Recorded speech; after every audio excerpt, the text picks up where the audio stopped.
Were they there this time, or what did you think of their pass coverage?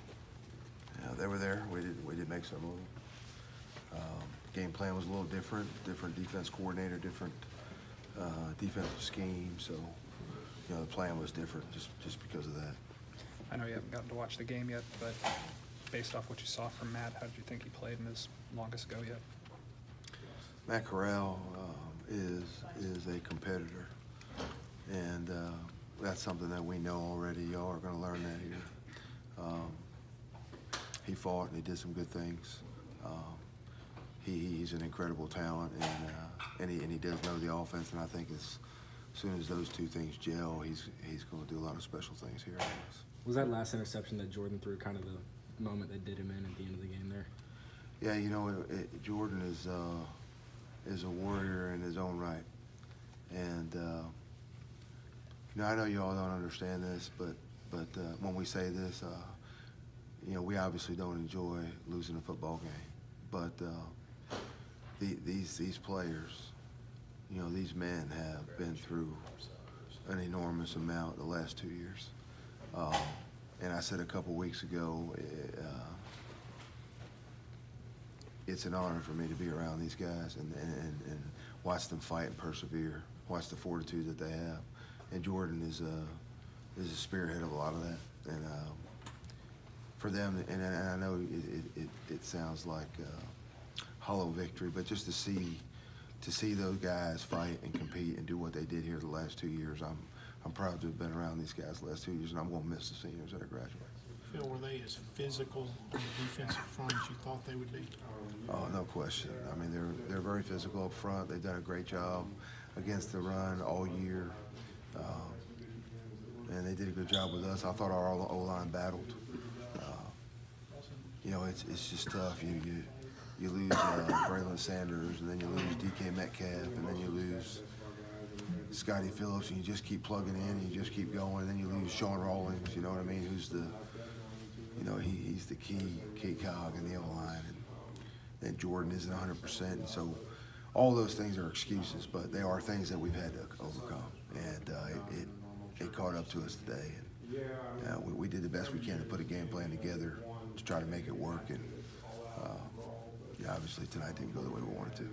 Obviously, the players that you have right now, you want to take care of first. But what is the first step tomorrow when you get back in the office? What's the first step as a coordinator to, you know, keep going?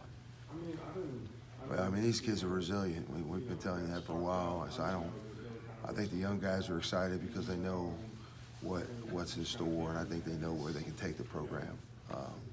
For us, you know, you're going to evaluate what we did this season, but we're going to get on the road and get recruiting.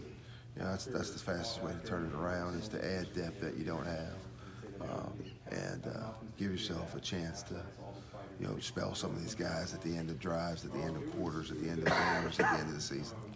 Was there a plan to play Matt tonight, or was it just with the injury to Jordan? You know, the plan all year is to play Matt when we needed him, and Jordan dislocated his finger early on during that fumble. And they literally, they put it back in there. He struggled a little bit to throw the ball with the tape on his finger. That was necessary for him to play.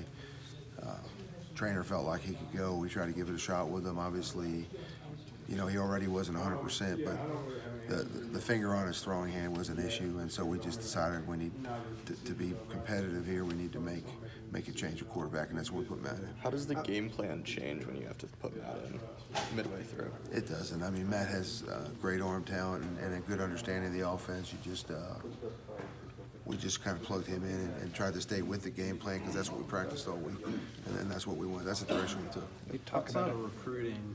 You know, from a coaching scheme standpoint, you guys had 19, or you were tied with Syracuse for the most red zone field goals this season. How do you do to correct that? What do you do from a coaching scheme? Well, you know, now that the season's over, you go back and you look at, you know, all the things you did well, and you want to build on those, and you look at the things where you were deficient, and you got to be honest with yourself about why. You know, sometimes it's schematic, sometimes it's injury, sometimes you need better players, sometimes I'm not doing a good job coaching. You know, just whatever that is, we have to look at it, and you work on those answers in the spring, and then you line up next fall and get after it. Are there specific areas, you talk about adding depth, are there specific areas that you think depth needs to be added, or is it across the board in your mind? Oh, I think just from a depth standpoint at everybody, I mean, we've got a number of offensive linemen graduating, and you know, obviously we have a number of receivers moving on, and so I just think it's an overall program thing now that we're in the clear, we're out of the tunnel. Coach Luke is going to take this thing where it should go with all the resources that he hasn't and the coaches in the past haven't had in the last 5 years. What would you assess moving on from Jordan as a quarterback to Matt now? I mean, what do you have? I guess what are you wary of as you move on from one quarterback to the other? What am I wary of? I guess what do you want to have in mind as you move from one quarterback to another? What does Matt need to work on? I think Matt, it's just a matter of time before Matt is where he wants to be and where he needs to be to run this program, and he'll compete with the other QBs that are on the roster, and we'll play the best we want to do what we got to do. But I mean, he's a huge talent, and he has the capacity from an intellectual standpoint to be really, really good, really special. And I think that's what you'll all see here in the future. There's been a lot of talk about your, aspirations to be a head coach one day. Do you anticipate being back here next season? I mean, right now my focus was on Mississippi State, and tomorrow I'll get up. My focus is going to be on recruiting.